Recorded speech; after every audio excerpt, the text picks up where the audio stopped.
नमस्कार, आप देख रहे हैं हमारा खास कार्यक्रम अयोध्या गाथा। जी हाँ, रामलला की प्राण प्रतिष्ठा को लेकर अनुष्ठान शुरू हो गई है और 22 जनवरी तक चलने वाले इस अनुष्ठान में 121 प्रकांड विद्वान हिस्सा ले रहे हैं, जिसमें प्राण प्रतिष्ठा को लेकर तैयारियां जोरों पर चल रही हैं। तेजी से काम करके तैयारियों को अंतिम रूप दिया जा रहा है और 21 और 22 जनवरी को राम मंदिर और अयोध्या आम जनमानस के लिए बंद कर दिया जाएगा।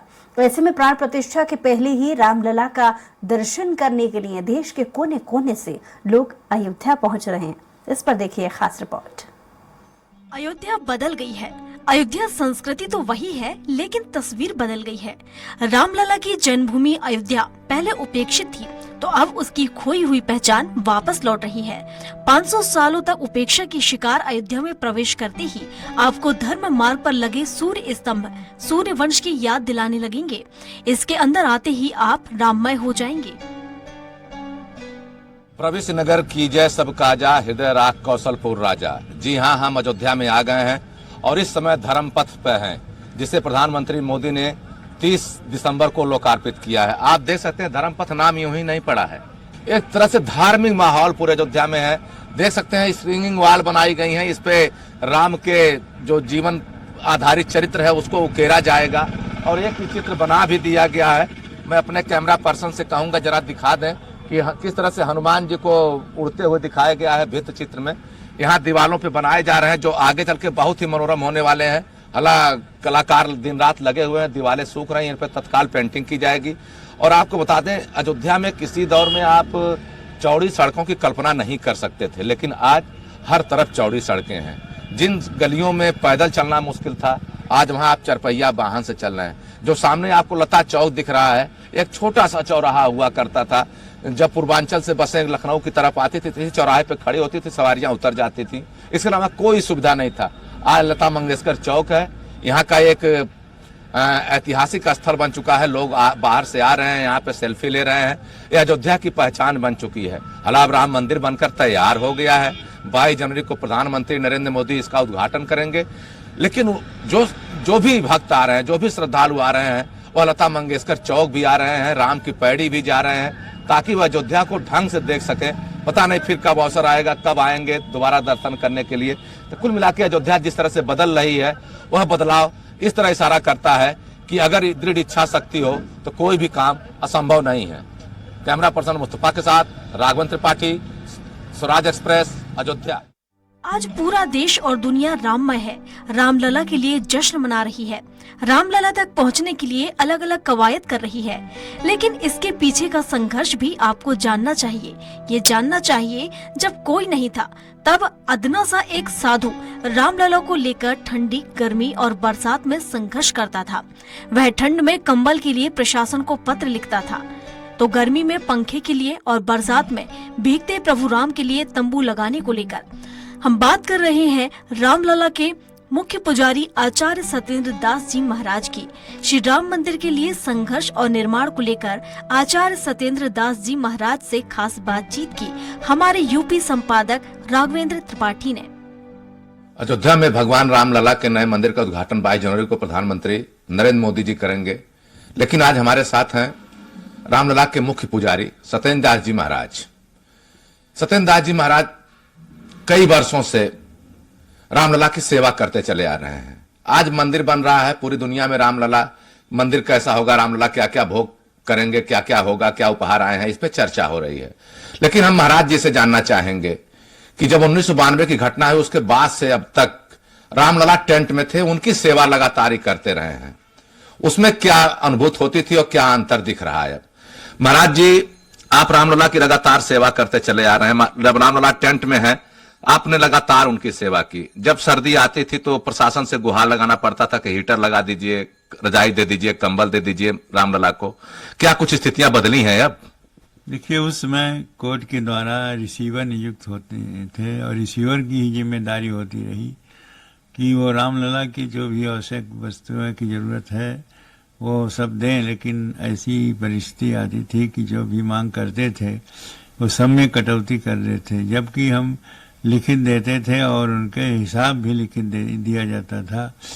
क्योंकि वो नहीं करते थे, वो परेशानी बहुत रही। जबकि यहाँ वो उनके अधिकार पूरा था कि जो भी आवश्यकता हो उसको आप दें, ये कोर्ट ने कहा था। लेकिन फिर पता नहीं क्यों कटौती ही करके देते थे, इसलिए परेशानी बहुत होती थी। पूजा अर्चना, भोग राग, रख रखाव ये सब में होता था। वो प्रकृति का प्रकोप, ठंडी में ठंडी लगे और गर्मी में गर्मी, वो एक पंखा लगा था बस। उसके बाद में जो बरसात है वो उसके पानी भी अंदर चले जाते थे। तो ये समस्याएं 28 वर्ष तक रहा झेले। अब जो है बहुत अंतर पड़ गया, क्योंकि अस्थायी मंदिर बन गया है जहाँ पर सारी सुविधाएं हैं और ट्रस्ट के माध्यम से जो कुछ आवश्यकता पड़ती है वो सब वो देते हैं और पूजा अर्चना में कोई कमी नहीं है। और वहाँ एसी लगा है, वहाँ कूलर है और उसका ये हवा देने वाला, जो गर्म हवा देने वाला फ्लोर है, ये सब व्यवस्था हो गई है। जब से रामलला स्थायी मंदिर में आए तब से ठीक है। अब भव्य मंदिर में जा रहे हैं। वह बड़ी प्रसन्नता है कि वो प्रभु त्रिपाल में रहे, तमाम समस्याओं को झेलते रहे, लेकिन अब भव्य मंदिर में विराजमान होंगे जहाँ सारी सुविधाएं और जो सब अनुकूल पड़ेंगे। इस प्रकार से बहुत प्रसन्नता है। महाराज जी, रामलला को आप भोग लगाते रहे हैं, आपकी नजर में रामलला का सबसे प्रिय व्यंजन क्या है? किस चीज का भोग लगता था उनको? सबसे प्रिय व्यंजन उनका जो है ये तस्मई है, खीर जिसे कहते हैं, और इसको हम प्रतिदिन लगाते थे, तब भी लगाते रहे, अब भी लगाते हैं। इसलिए उसकी व्यवस्था जो है स्वयं दूध और हमें मेवा मिष्ठान छोड़ करके, चावल छोड़ के बनाया जाता है और बहुत प्रिय है। तो इसलिए उसका भोग प्रतिदिन लगता है। और बाकी है पूरी है, सब्जी है, दाल चावल और ये रोटी सब कुछ लगता है, लेकिन अलग अलग दिनों में बदल बदल के। महाराज जी, आप लगातार सेवा कर रहे हैं, आपको क्या लगता है कि आने वाले दिनों में जो अयोध्या की सूरत है वो बदलने वाली है?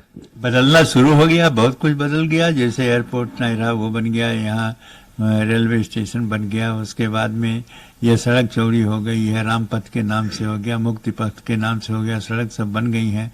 बाकी जो अभी है प्रोजेक्ट वो सब अब बनना शुरू हो जाएगा। इसलिए अयोध्या को जो देना चाहिए वो यह सरकार के माध्यम से बहुत कुछ हो रहा है। विशेषकर मान लिए जो हमारे मुख्यमंत्री हैं योगी आदित्यनाथ जी, बराबर यहाँ आते रहते हैं, समीक्षा करते रहते हैं और उनके आने के परिणाम यही है कि यहाँ जितने भी कार्य हैं वो पूर्णतया सुरक्षित और व्यवस्थित ढंग से बन रहे हैं। यह राम पथ बन गया है, मुक्ति पथ बन गया है और बाकी जो है वो बन जाएंगे। महाराज जी, क्या आपके मन में कभी आया था कि आपके जीवन काल में मंदिर बन जाएगा, जिस तरह के विवाद चल रहे थे? देखिए, बहुत को लोग कल्पना करते रहते हैं, वैसे हम भी कल्पना करते रहे कि भगवान की मंदिर जो है टाट में है वो निश्चित है परिवर्तन होगा, ऐसी भावना रही। लेकिन इस प्रकार की भव्य मंदिर बन जाएगा और पत्थर के बनेंगे और इतने कीमती सारी व्यवस्थाएं होंगी, वह तो नहीं था। लेकिन जो हो रहा है वो उनकी इच्छा से है और बहुत सुंदर ढंग से बन गया है। और उनके अब जो व्यवस्थाएं होगी वो बहुत ही अपने आप में अद्वितीय। राजा राम अवध राजधानी और राम राज बैठे त्रिलोका, हर्षित भय गए सब शोका। सभी प्रकार की जो शंकाएं हैं, जो हमारे कष्ट हैं, सब कुछ दूर हो जाएंगे जिस दिन रामलला उस भव्य मंदिर में विराजमान हो जाएंगे। जी बिल्कुल, सत्येंद्र दास जी महाराज जी का कहना है कि रामलला जब मंदिर में विराज हो जाएंगे, जितने भी कष्ट हैं सब दूर हो जाएंगे। इनकी भी इच्छा थी कि रामलला जल्दी से अपने महल में विराजें। कैमरा पर्सन मुस्तफा के साथ राघवन त्रिपाठी, स्वराज एक्सप्रेस, अयोध्या। जीत और हार के इतर नए आयाम को लिखकर इकबाल कायम करने वाले इकबाल अंसारी आहत हैं। वह राम मंदिर बनने से नहीं बल्कि धनीपुर में मस्जिद नहीं बनने से आहत हैं। राम मंदिर से वह बेहद खुश हैं। उनका कहना है कि कोर्ट ने आदेश दिया, राम मंदिर तैयार है, पूजा पाठ शुरू हो गई है, इससे अच्छा कुछ भी नहीं है। इसके चलते ही अयोध्या में विकास की गंगा बह रही है। बाबरी मस्जिद के मुद्दई इकबाल अंसारी ने पीएम मोदी और सीएम योगी की खूब तारीफ की और कहा कि योगी मोदी की सरकार में बिना किसी भेदभाव के विकास हो रहा है। बाबरी मस्जिद के मुद्दई रहे इकबाल अंसारी के पहले उनके पिता मरहूम हाशिम अंसारी मुद्दई थे। वह 1949 से मुकदमा लड़ रहे थे। उनके देहांत के बाद इकबाल अंसारी ने यह जिम्मेदारी संभाली। पूरे प्रकरण पर इकबाल अंसारी क्या कहते हैं, सुनिए। किसी भी संघर्ष में जीत और हार से बड़ी बात होती है जज्बात की। आप जब अपनी मुद्दों को लेकर के, अपनी हक और हुकूक को लेकर के जब आप लड़ाई लड़ते हैं तो या फिर जीत मिलेगी हार, लेकिन उसके ऊपर का जो इकबाल लिखे हैं वो इकबाल अंसारी और इनके पिता हाशिम अंसारी। 1949 से पिताजी ने संघर्ष किया, मुकदमे लड़े, जीत हार तो होती रहती है, लेकिन उसके इतर आज जो परिस्थितियां बदली है, आज की परिस्थितियों पे क्या कहेंगे? देखिए, lower court, high court, supreme court ने फैसला कर दिया, पूरे देश के मुसलमानों ने सम्मान किया, हमने भी सम्मान किया, पूरे देश के मुसलमानों ने सम्मान किया। पूरे देश में एक पत्ता भी नहीं हिला, न कहीं धरना हुआ, न कहीं प्रदर्शन हुआ, न कोई मुकदमा दोबारा हुआ। कोर्ट ने फैसला किया, हम देश का कानून मानते हैं, देश ने फैसला कर दिया, कानून का सम्मान किया। आज जो है मंदिर बनके तैयार है, देश विदेश से लोग आ रहे हैं, स्वयं प्रधानमंत्री जी आ रहे हैं, माननीय योगी जी आ रहे हैं, सारे देश के मेहमान आ रहे हैं। अच्छी बात है, अपने अपने नियम धर्म से लोग जो है पूजा पाठ करेंगे। 5 चर्चा का जो है पूजा होने जा रही है, सारे लोग यहाँ मौजूद हैं। हमको भी निमंत्रण मिला है। निमंत्रण आपको मिला है ना? हमको भी निमंत्रण मिला है। आप जाएंगे? हाँ, बिल्कुल जाएंगे भाई, हमारे अयोध्या का रहा, हम भी जाएंगे। आप प्रधानमंत्री जी से बात करना चाह रहे थे, क्या बात करना चाह रहे थे? नहीं, अभी तो हमारी ऐसा जो है, हमने ऐसा कुछ नहीं कभी कहा है। भाई हमारे देश के प्रधानमंत्री हैं और मिलना चाह रहे थे? अयोध्या आए थे। भाई हर आदमी चाहता है कि हम देश के प्रधानमंत्री से अगर हमारी मुलाकात हो जाए, हमारी बातचीत हो जाए, तो आदमी जो एक सौभाग्यशाली है, हम भी जानते हैं। अब चलिए, एक लड़ाई लंबी चली, ठीक है। 2010 में भी एक बार निर्णय आया था, उस समय लग रहा था कि आपके तरफ से, जो आपके मरहूम पिताजी हैं, उनके तरफ से कि मामला सॉर्ट आउट हो जाएगा, लेकिन नहीं हो पाया। क्या एक छोटा सा बता दीजिए क्या कारण रहा? देखिए, 2010 का जब फैसला आया था तो उस फैसले को भी हम लोगों ने मान लिया था, लेकिन निर्मोही अखाड़ा नहीं माना, क्योंकि निर्मोही अखाड़ा को जो है अकेले जो है जितना मसला जो है, जो कुछ भी सुप्रीम कोर्ट ने दिया था, मतलब हाई कोर्ट ने दिया था, तो जो है निर्मोही अखाड़ा चाह रहा था कि पूरा मंदिर का हिस्सा हमें ही मिल जाए, तो विश्व हिंदू परिषद को बीच का हिस्सा मिला था। सबसे पहले कोर्ट कौन गया था? Supreme court? निर्मोही अखाड़ा सबसे पहले कोर्ट गया है। इसे जो है सारी चीजें रिकॉर्डेड होती हैं, जो सरकार के यहाँ लिखा पढ़ी होती है, सारी चीजें रिकॉर्डेड होती फिर बाद में आप अंतिम दिनों में? निर्मोही अखाड़ा गया, विश्व हिंदू परिषद गया, उसके सबसे आखिरी में एक दिन बाकी रहा जो हम लोगों को बुलाया गया, तो हम लोग गए। चलिए, फिलहाल डबल बेंच पे आदेश आ गया, फिर अब राम मंदिर का निर्माण भी हो रहा है, अंतिम प्राण प्रतिष्ठा होना है।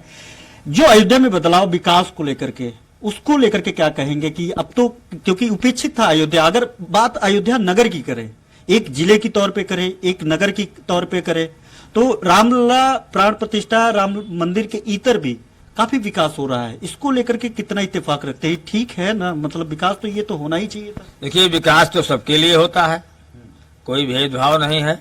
एयरपोर्ट नहीं था, एयरपोर्ट बन गया, रेलवे स्टेशन बढ़ गया, सड़कें बनाई गई, लोगों के मकान बनाए गए। अयोध्या में विकास की गंगा बह रही है।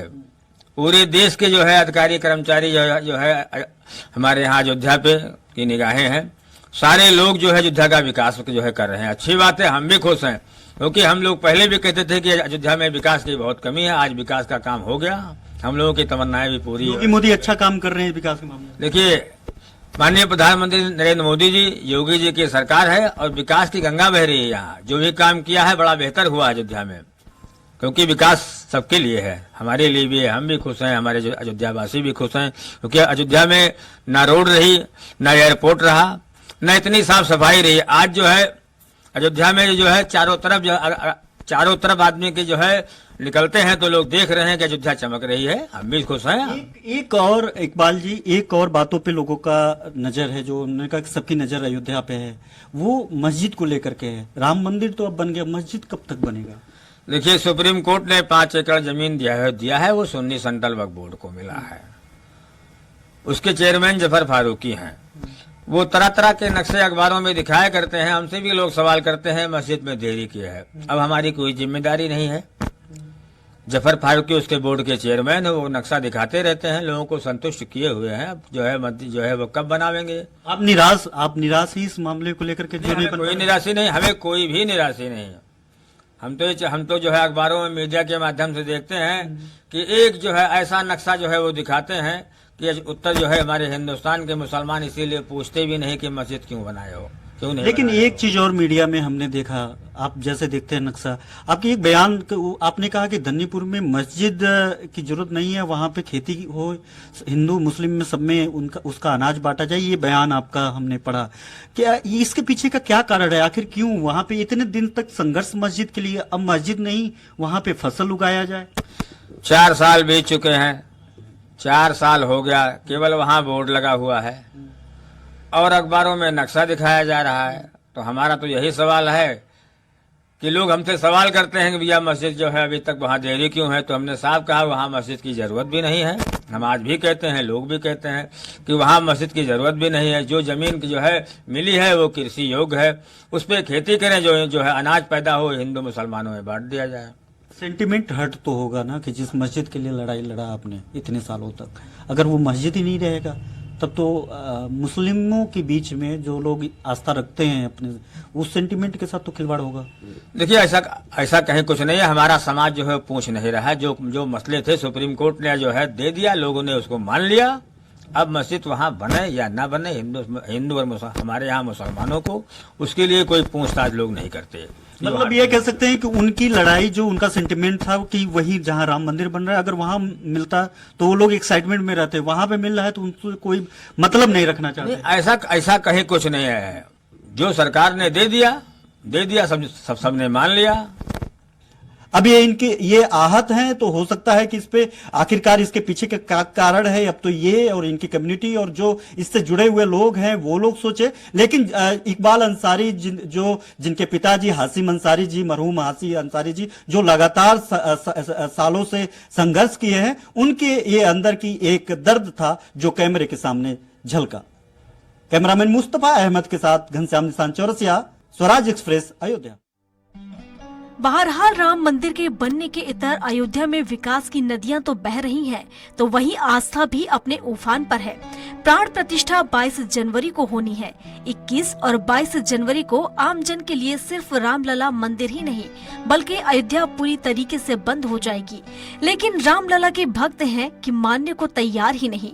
राम भक्त 22 जनवरी के पहले ही बड़ी तादाद में देश भर के अलग अलग हिस्सों से राम मंदिर का दर्शन करने और उनको देखने पहुंच रहे हैं। उनका कहना है कि 500 सालों का इंतजार किया, अब और इंतजार नहीं होता। फिलहाल राम मंदिर निर्माण तेजी से हो रहा है। प्राण प्रतिष्ठा के पहले तैयारियां जोरों पर हैं। तस्वीरें देखिए। रामलला का प्राण प्रतिष्ठा महज कुछ दिन बचा है और राम मंदिर की तैयारियां किस तरीके से जोरों पे की जा रही है वो तस्वीरें देखिए। सिर्फ आपको यहाँ पे इंजीनियरिंग वर्क्स की आवाजें सुनाई देगी और आप वहाँ पे देखिए जिस तरीके से रात दूनी और दिन चौगुनी इस स्पीड से काम हो रहे हैं। लेकिन उसके पहले जो भक्त हैं, राम भक्त हैं, वो लोग यहाँ पे आ रहे हैं और यहाँ पे आकर के पूजा अर्चना कर रहे हैं। वो उनकी सोच है 22 तारीख को प्राण प्रतिष्ठा होगा, उसके पहले ही आप लोग यहाँ पे आकर के दर्शन पूजन करना चाह रहे हैं। कहाँ से आए आप? हम उत्तराखंड से आए हैं, उधम सिंह नगर जिले से। हम 5-6 लोग आए हैं। ये 2 लोग हमको रास्ते में बस में मिले, महाराष्ट्र के भाई लोग हैं। महाराष्ट्र। आप भी दर्शन करने के लिए? हाँ, महाराष्ट्र से। महाराष्ट्र? हाँ।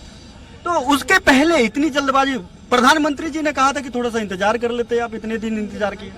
500 साल से इंतजार करते करते अब तो वो शुभ घड़ी आई है, तो हम 2 दिन पहले आ गए। तो उसमें दर्शन तो हो ही रहे हैं,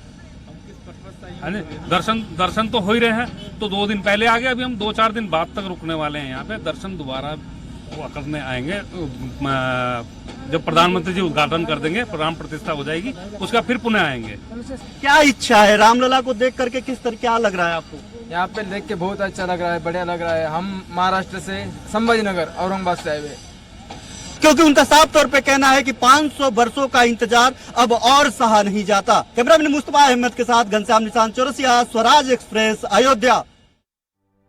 एक तरफ प्राण प्रतिष्ठा को लेकर तैयारी जहां अंतिम चरण में है, तो वहीं दूसरी तरफ रामलला के लिए कपड़े तैयार करने वाले टेलर शंकर लाल को ट्रस्ट से कपड़े मिलने का इंतजार है। टेलर शंकर लाल की 8 पीढ़ियां ठाकुर जी यानी भगवान राम सहित अन्य देवी देवताओं के लिए कपड़े सिलती हैं। उनकी 3 पीढ़ियां रामलला के लिए कपड़े सिल रही हैं। ट्रस्ट की तरफ से टेलर को श्री रामलला के कपड़ों के लिए नाप दे दिया गया है। जल्द ही कपड़े भी दिए जाएंगे जो रामलला को प्राण प्रतिष्ठा के दौरान पहनाए जाएंगे। साल 1992 के पहले किस तरीके से रामलला की तस्वीर थी और 1992 के बाद किस तरीके की तस्वीर है, इस पर बाबूलाल टेलर के बेटे शंकरलाल टेलर क्या कहते हैं, आप भी सुनिए।